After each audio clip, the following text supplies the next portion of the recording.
Hello दोस्तों, स्वागत है आप सबको मेरे यूट्यूब चैनल पर। आज हम एमपी कांस्टेबल 19 अगस्त फर्स्ट शिफ्ट के क्वेश्चन करने वाले हैं, जो कि मैथ्स के क्वेश्चन है, जो कि सारे के सारे क्वेश्चन आपके 2017 फर्स्ट शिफ्ट में आए हुए हैं। तो आइए हम क्वेश्चन स्टार्ट करते हैं। सबसे पहले देखते हैं क्वेश्चन नंबर 1 लिखा हुआ है, सीता, गीता तथा मीता के एक परीक्षा में उत्तीर्ण होने की प्रायिकता 60%, 40% और 20% है। क्या प्रायिकता है कि सीता, गीता उत्तीर्ण हो जाए तथा मीता उत्तीर्ण नहीं होगी। देखिए, इस क्वेश्चन को सॉल्व करने के लिए सबसे पहले हम देखें, 3 लड़कियां हैं हमारे पास, सीता, गीता और मीता। इनके पास होने की प्रायिकता दी है 60%, 40% और आपकी 20%। तो हम परसेंट से इसको बटे में कन्वर्ट कर लें। देखिए, हमें क्या करना पड़ेगा, इस 60% को हम लिख सकते हैं 3/5 भागों में बांट रहे हैं हम ना। 40% को हम लिख रहे हैं 2/5 भाग, और 20% को लिख रहे हैं हम 1/5। देखिए, करना क्या है, हम जब भी परसेंट से इसे बटे में कन्वर्ट करेंगे तो परसेंट का साइन हटाएंगे, नीचे 100 लगाएंगे, 0 से 0 कैंसिल हो जाएगी, 2 3 6 और 2 5 10। तो इस तरीके से हम ये सारे बटे में कन्वर्ट कर लिए। अब देखिए, हमने देखा है कि यदि हमने पहले पढ़ा है कि अगर किसी घटना के घटित होने की प्रायिकता पी है, तो उसके घटित ना होने की प्रायिकता क्या हो जाएगी, 1 - पी हो जाती है। तो यहाँ के पे देखिए, क्वेश्चन में बोला गया है कि सीता पास हो जाएगी, गीता पास हो जाएगी और मीता पास नहीं होना चाहिए। तो सीता पास होने की प्रायिकता 3/5, गीता के पास होने की 2/5, और इसके नहीं पास होने की क्या कर देंगे, इसको 1 में से घटा देंगे। 1 - 1/5 करेंगे तो कितना आ जाएगा, 5 एकम 5 में से 1 जाएगा तो कितना, 4/5। अब ये हम क्या कर लेंगे, इसको सॉल्व कर लेंगे। देखिए ध्यान से, 3 दूनी 6 चौको 24, 24 बटे कितना जाएगा, 3 5 25, पंजे 125 और गुण देखिए। अब हमें आंसर सारे दिए हैं परसेंट में, तो हम क्या करेंगे, परसेंट बनाने के लिए यहाँ पे फिर से 100% का गुणा कर लेंगे। अब देखिए, 25 से 4 बार में और 25 से 5 बार में ये कैंसिल हो जाएगा। अब देखें क्या करना है, हमें इनका गुणा करना है और नीचे 5 से भाग करना है। तो मैं क्या करूँगा, जानबूझ के नीचे 2 से गुणा कर लूँगा ताकि ये 10 बन जाएगा, और नीचे ऊपर भी मैं क्या करूँगा, 2 से गुणा कर दूंगा। तो ये हो गया 4 दूनी 8, 8 चौको 32 की 2 हाथ से लाई कितना 3, और 8 दूनी 16, 16 और 3 कितना 19 बटे कितना 10 रहेगा। तो डायरेक्ट मैं इसका आंसर लिख सकता हूँ 19.2। तो ये आपके क्वेश्चन नंबर फर्स्ट का आंसर हो गया डी, ऑप्शन डी आपको दिख रहा है। ये 2017 का क्वेश्चन है। देखिए, नेक्स्ट क्वेश्चन हम करते हैं। क्वेश्चन आपको लिखा हुआ है कि 750 रुपये, कितने रुपये, 750 रुपये को ए, बी तथा सी में इस प्रकार बांटा गया है कि ए अनुपात बी बराबर 5:2 और बी अनुपात सी बराबर कितना, 7:13। तो ए को कितना रुपए मिले। तो आपको देखिए, ये क्वेश्चन अनुपात का क्वेश्चन है, तो हम यहाँ पे क्या करेंगे, सबसे पहले देखें टोटल रुपए कितने दिए हैं, 750 रुपये। अब लोग कितने हैं, 3 हैं, और उनके अनुपात दिए हैं। देखिए, तो हम लिखेंगे यहाँ पे अनुपात, जैसा मैंने आपको पहले भी सिखाया है कि जब भी ऐसा क्वेश्चन आएगा कि ए अनुपात बी दिया है और फिर बी अनुपात सी दिया है, तो हम उसे इस तरीके से लिखेंगे, बी के नीचे बी लिखेंगे और फिर लिख देंगे सी बराबर कितना है, ये 7:13 है। अब देखिए, यहाँ बी दोनों जगह कैसे हैं, बराबर हैं, लेकिन यहाँ दोनों जगह बी बराबर नहीं है। तो ये होता है क्या कि हमें यहाँ पे बी का मान समान करना रहता है। तो हम यहाँ पे लिखेंगे 2 सत्ते 14। तो यहाँ पर भी हमें 14 बनाना है, यहाँ पर भी 14 बनाना है। तो यहाँ पर हमें कितने से गुणा करना पड़ेगा, 7 से। 7 से जब मैं इसमें गुणा करूँगा तो इसमें भी मुझे गुणा करना पड़ेगा। तो ये अनुपात बनेगा 7 पन्ना 35, ठीक है ना, और 7 दूनी 14। फिर देखिए, इसको 14 बनाना है तो मुझे 2 से गुणा करना है। जब यहाँ गुणा करूँगा तो यहाँ भी गुणा करूँगा। तो 2 सत्ते कितना हो जाएगा मेरा, 14, और 13 दूनी कितना हो जाएगा, 26। तब देखिए, ए अनुपात बी अनुपात सी कितना बन गया हमारा, 35:14:26। अब हमें क्या करना है, कुल रुपए कितने हैं, 750, और भाग कितने हैं, 35 भाग मिल रहा है ए को, 14 भाग मिल रहा है बी को, और 26 भाग मिल रहा है सी को। तो 750 तो हो गए टोटल। तो हम क्या करेंगे, इस टोटल में इन टोटल भागों से भाग कर देंगे। तो देखिए, 26 और 14 कितने हो रहे हैं आपके, 40, 40 और 30 70 और 5 75 भाग हो रहे हैं टोटल, है ना, और 750 रुपये हैं। और आपको हिस्सा किसका बताना है, ए का। तो ए का हिस्सा कितना है, 35 है, तो हम यहाँ पे लिख देंगे 35। अब देखिए, 75 से 10 बार में ये कैंसिल हो जाएगा, 10 का गुणा जब मैं 35 में करूँगा तो आंसर कितना आएगा, ये 350। देखिए, ये आपका ऑप्शन नंबर डी आपका करेक्ट आंसर। देखिए, अब हम क्वेश्चन नंबर 3 करेंगे। क्वेश्चन नंबर 3 लिखा हुआ है क्या कि 60 किलोमीटर प्रति घंटा की चाल से चल रही कार 200 मीटर की दूरी तय करने में कितना समय लगेगा। देखिए, इसमें तो हम क्या करेंगे, डायरेक्ट फार्मूला अप्लाई कर देंगे। हमें पता है कि चाल बराबर समय की बात चल रही है, समय बराबर कितना होता है, दूरी बटे आपका चाल होता है। दूरी बटे समय मतलब डिस्टेंस अपॉन स्पीड होता है। दूरी कितनी है आपकी, 200 मीटर है। ठीक है ना। और चाल कितनी है आपके पास में 60 किलोमीटर प्रति घंटा। अब बस इतना फ़र्क है कि इसमें देखिए ये दिया हुआ है मीटर में और ये दिया है आपका काय में किलोमीटर प्रति घंटा में। तो अब कन्वर्ट करना पड़ेगा, या तो इसको आप किलोमीटर में चेंज कर दो या इसको आप मीटर पर सेकंड में करो, लेकिन आंसर आ रहा है मिनट में। तो मैं एक काम करता हूँ, ये 200 मीटर को लिख दे रहा हूँ किलोमीटर में। अब 200 मीटर को मुझे किलोमीटर में लिखना रहेगा तो मैं इसमें कितने से भाग कर दूंगा, 1000 से, तो ये बन जाएगा आपका किलोमीटर बन जाएगा, ठीक है ना। और ये स्पीड दी है आपकी 60 किलोमीटर प्रति घंटा, तो वो कहाँ चले जाएगा, ऊपर चले जाएगा। किलोमीटर से किलोमीटर कैंसिल, 2 जीरो से ये 2 जीरो कैंसिल हो गई, और 2 पंजे कितना हो गया 10। तो आपका बच रहा है क्या, एच, ऊपर एच बच रहा है, नीचे 5 गुणा 60, ठीक है ना। अब आंसर आ रहा है मिनट में, तो भाई देखो घंटा है, ये घंटे में कन्वर्ट है, तो घंटे से हम मिनट में कन्वर्ट करेंगे तो कितने से डिवाइड इंटू कर देंगे, 60 से। तो 60 से 60 कैंसिल आ जाएगा, तो डायरेक्ट आपका आंसर ये मिनट में कन्वर्ट हो जाएगा। तो अपन आंसर लिख देंगे इसका 1/5 मिनट में वो दूरी तय कर लेगी, ठीक है ना। इसके बाद हम क्वेश्चन नंबर 4 कर रहे हैं। क्वेश्चन नंबर 4 क्या लिखा है कि 5 से विभाजित होने वाली, क्वेश्चन नंबर 4 देख पा रहे हैं ना आप, क्या लिखा हुआ है कि 5 से विभाजित होने वाली, ठीक है ना, 3 अंकों की कितनी संख्याएं हैं। तो देखो ध्यान से, सबसे पहले तो मैं एक चीज़ समझा रहा हूँ आपको कि जब हमें 1 से लेके अगर मान के चलो 3 अंकों की संख्या निकालना है, तो वो पहली संख्या हो जाएगी आपकी 100, क्योंकि सबसे छोटी संख्या यही है। और सबसे बड़ी संख्या कौन सी है आपकी, 999। अब हम क्या करेंगे, इस 999 में 5 से विभाजित करेंगे।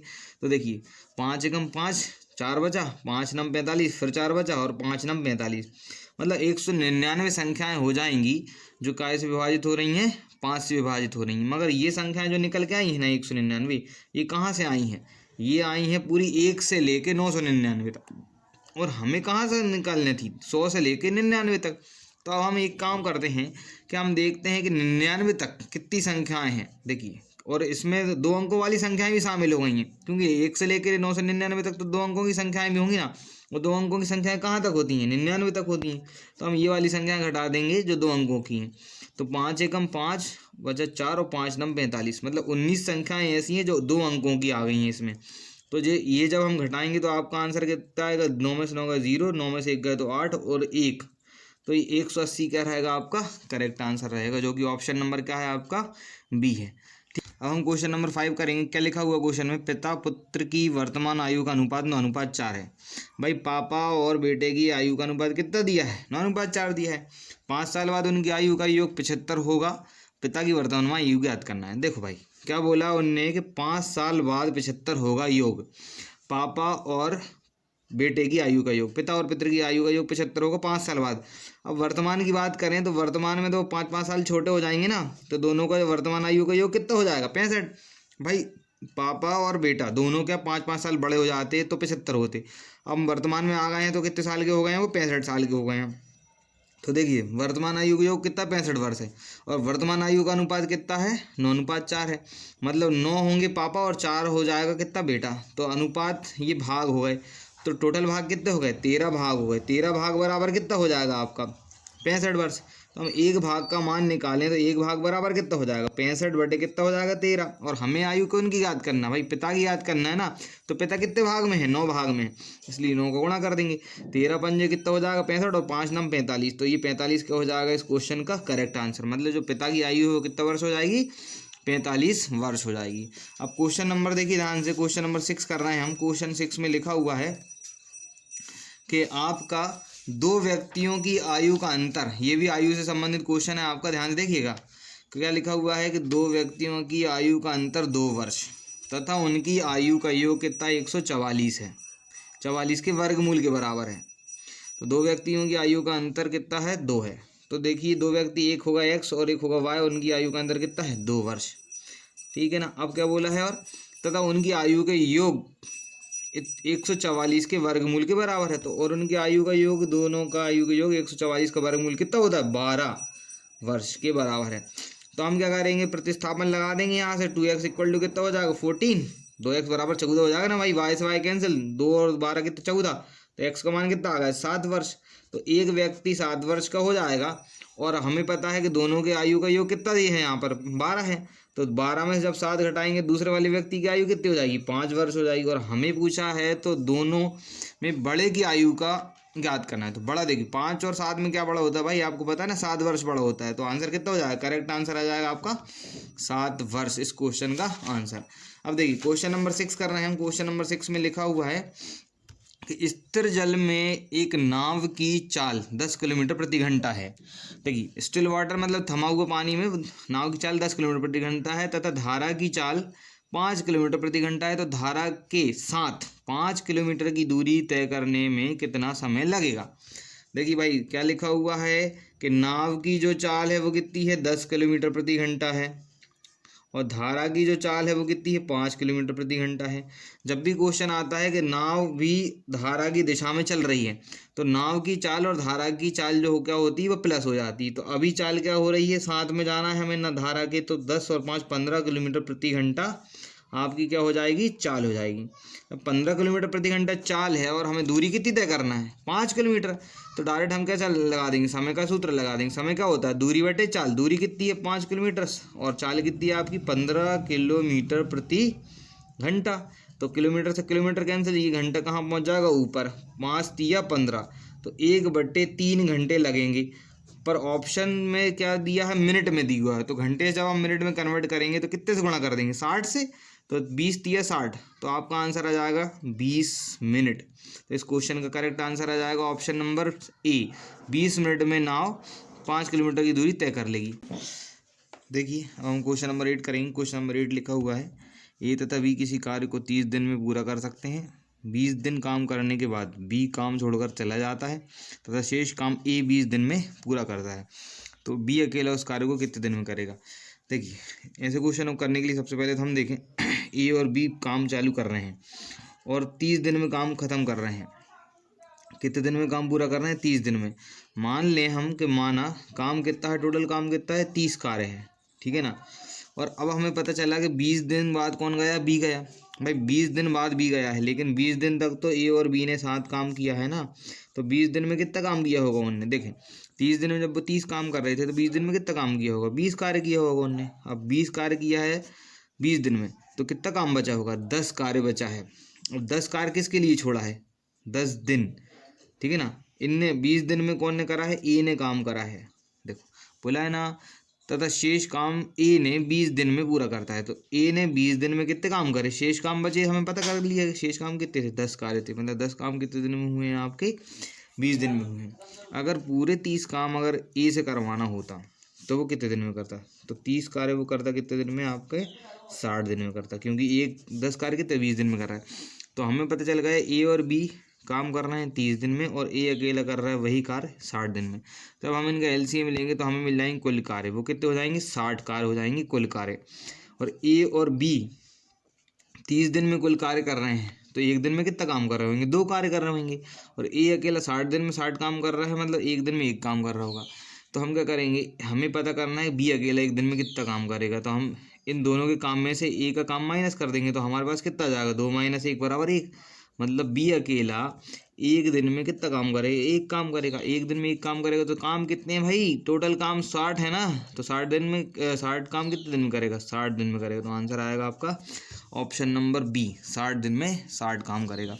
अब देखिए क्वेश्चन हम कर रहे हैं 9 क्वेश्चन लिखा हुआ है। आप ध्यान देखिए कि ए और बी 2 साल, ए जो है ना बी से 2 साल बड़ा है, ठीक है ना, जो कि सी से 2 गुना है।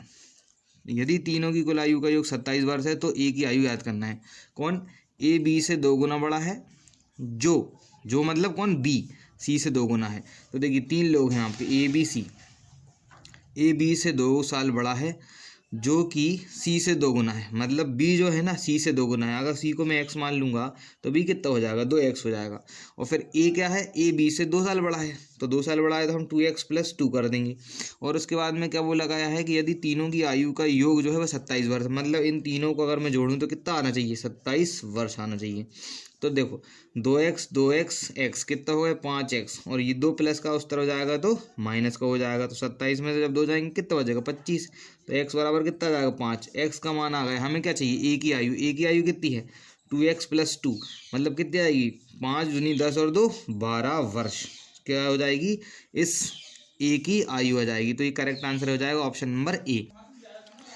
क्वेश्चन नंबर 10 करेंगे हम। क्वेश्चन नंबर 10 लिखा हुआ है, ए की आयु उसके पुत्र की आयु की 6 गुनी है। क्या है? एक व्यक्ति है ए, उसकी आयु अपने पुत्र की आयु की 6 गुनी है। ए के पिता की आयु, और उसके पिता कौन है? उसके पिता हैं, सॉरी, है ना, उनके पिता की आयु उससे 40 वर्ष अधिक है। उन सब की कुल आयु 118 वर्ष है। तो ए की आयु याद करना है। देखिए ये भी आयु संबंधी क्वेश्चन है। क्या लिखा हुआ है? कौन है आपका? ए है, ए का पुत्र है और ए के पिता हैं, 3 लोग हैं। क्या बोला है? ए की आयु उसके पुत्र की आयु की 6 गुनी है। मान लो उसके पुत्र की आयु कितनी है? x है, तो उसकी आयु कितनी हो जाएगी? 6x हो जाएगी। और क्या बोला है कि पिता जो है ना उससे कितने 40 वर्ष अधिक हैं, तो उसके पिता हो जाएंगे 6x प्लस 40 वर्ष के हो जाएंगे पिता। और उनकी कुल आयु कितनी है? टोटल तीनों की 118 वर्ष है। तो ये हमने एक इक्वेशन बना ली। देखो तीनों को जोड़ने के बाद कितना आना चाहिए? 118 आना चाहिए। देखिए 6x 1x 6 6 12 1 13x हो जाएगा, और ये प्लस के 40 बराबर कितना हो जाएगा आपका? 118। तो हम क्या करेंगे? 13x बराबर 118 में से जब 40 माइनस कर देंगे तो आपका कितना आ जाएगा? 78 आ जाएगा। ठीक है ना। हमें x की वैल्यू चाहिए, तो 78 में हम जब भाग करेंगे कितने से? x 13 से, तो 13 छिंग 78, तो x का मान मिल के आया हमें पास 6। x का मान 6 है, और हमें याद करना है ए की आयु। ए की आयु मतलब कितनी? ए की आयु हमने देखी थी कितनी? 6x है। ठीक है ना। तो 6x हो जाएगी, तो 6 गुणा कितना हो जाएगा? 6, तो हो जाएगा 6 छिंग 36 वर्ष ए की आयु हो जाएगी। तो ये ऑप्शन नंबर बी आपका करेक्ट आंसर है। देखिए दोस्तों, हमने इस वीडियो में पुराने 2017 के कांस्टेबल के कुछ क्वेश्चन लगाए हैं, और भी मैं इस तरीके वीडियो बनाते रहूँगा। तो अगर आपको मेरी वीडियो पसंद आए तो प्लीज़ वीडियो को लाइक कीजिए, और अगर आपने मेरे चैनल को सब्सक्राइब नहीं किया है तो प्लीज़ चैनल को सब्सक्राइब कीजिए, ताकि आने वाले वीडियो का नोटिफिकेशन आपको मिलता रहे, और आप प्रीवियस ईयर के क्वेश्चन लगाते रहें, और जिससे आपको आने वाले एग्ज़ाम में हेल्प मिलती रहेगी। Thank you.